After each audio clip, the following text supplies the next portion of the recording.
公理堂嘅故事，唔知你知唔知呢？公理堂已經有超過140年嘅歷史啦，所以要講佢嘅故事，有人可能會以1883年美國嗰邊嘅公理宗教會差派一位名叫喜加里嘅牧師嚟到香港傳道作為起點。你又知唔知呢？嗰一位領導革命推翻滿清，結束中國幾千年封建帝制歷史嘅孫中山先生，亦都係公理堂嘅第一批信徒之一嚟㗎。佢當時用咗另一個名孫日新，喺1884年5月4號接受咗喜加里牧師嘅洗禮，加入呢個教會，成為上帝嘅兒女。但公理堂嘅故事其實仲要由更久遠嘅年代講起。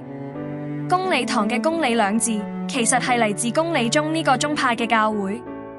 呢個宗派嘅教會強調信眾都係平等嘅，信徒大家一齊管理教會，冇話有大主教呢啲上級嘅架構。就喺400幾年以前，英格蘭國家教會嘅體制容不下公理宗，仲對佢哋進行迫害。於是，一群熱愛信仰自由嘅公理宗信徒被迫離開英格蘭嘅老家，登上咗著名嘅5月花號大帆船，遠渡重洋，帶住信仰同自由嘅精神，去到美洲新大陸尋找並建立新嘅家園。到咗200幾年前，美國公理宗成立咗一個專門負責海外傳教嘅機構，簡稱美部會。佢哋派遣宣教士去到世界各地傳道，當然亦包括嚟到當時仲係大清帝國嘅中國。比如喺1830年就派咗卑志文牧師等人嚟到廣州，當中又有一位叫伯格嘅醫生喺廣州開辦咗博濟醫院。多年後，孫中山先生亦都曾經喺嗰度讀過1年嘅醫科。但係約莫30幾年後，美部會就撤出咗廣東，將事工中心轉移到較北嘅省份。到咗1870年代，好多廣東人漂洋過海去美國打工揾食，並喺當地聽信咗福音。佢哋都希望能夠喺香港有自己嘅教會。於是佢哋經過10年嘅祈禱，求得美部會差派喜加里牧師喺1883年嚟到香港。喜加里牧師抵港後，得到華人信徒溫清溪先生嘅接待，起初租咗必列者士街2號嘅民房做聚會點同宿舍，亦辦起英文學校。嗰度正正就係少年孫中山先生接受洗禮嘅地方啦。喜加里牧師日頭學習中文，夜晚辦英文班，週末仲去港口向啲海員同士兵分享耶穌嘅故事。佢更經常去到內地4邑，即係台山、新會、開平、恩平嗰一帶旅行報道、起教堂同辦學校，並且支援嗰啲從美國回鄉嘅華人信徒。雖然當時嘅環境好艱難，佢同佢嘅一班助手多次遇到阻撓同危險，喜加里牧師仲經歷咗喪妻之痛，但信心讓佢哋繼續前行。隨住教會人數越嚟越多，1898年教友們喺中環樓梯街買咗一塊地皮，起咗一棟4層高嘅教堂，呢個就係本堂嘅第一個永久會址。買地同建堂嘅費用都係喜加里牧師同華人信徒們籌款集資而得，並冇動用過美部會嘅經費。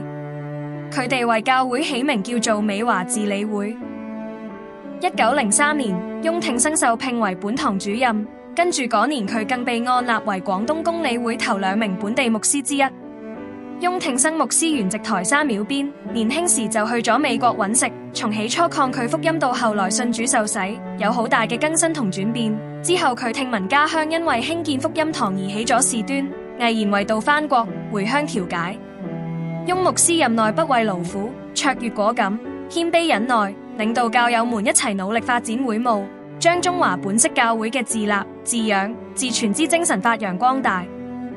喺喜加里牧師因病辭別返去美國之後，教友們再次籌款集資，從美部會名下贖回所有本堂產權，改名中華公理會堂。後來本堂更參與咗中華基督教會嘅合一運動，再改名稱為中華基督教會公理堂。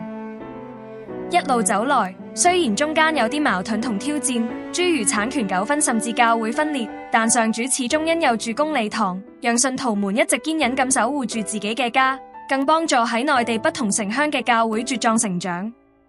隨住時間過去，公理堂先後喺本港同內地開設或收納咗7個支堂：佛山、旺角、台山廟邊、中山石岐、銅鑼灣清風街、高腰馬鞍同筲箕灣。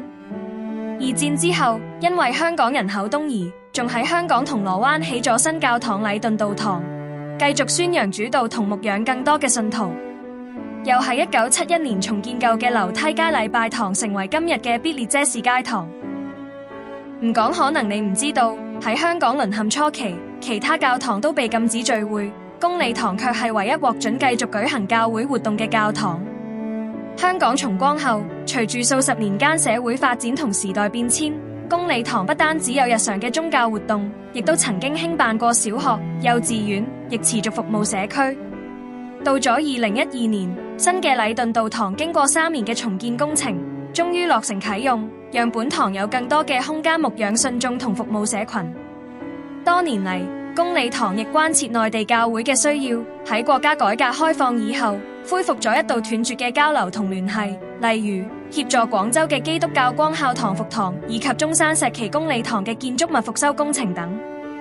回顧公理堂嘅歷史，滿係上主嘅恩典同保守帶領，亦有一眾先賢嘅信心信服以及堅忍，唯願榮耀歸於三一真神。阿門。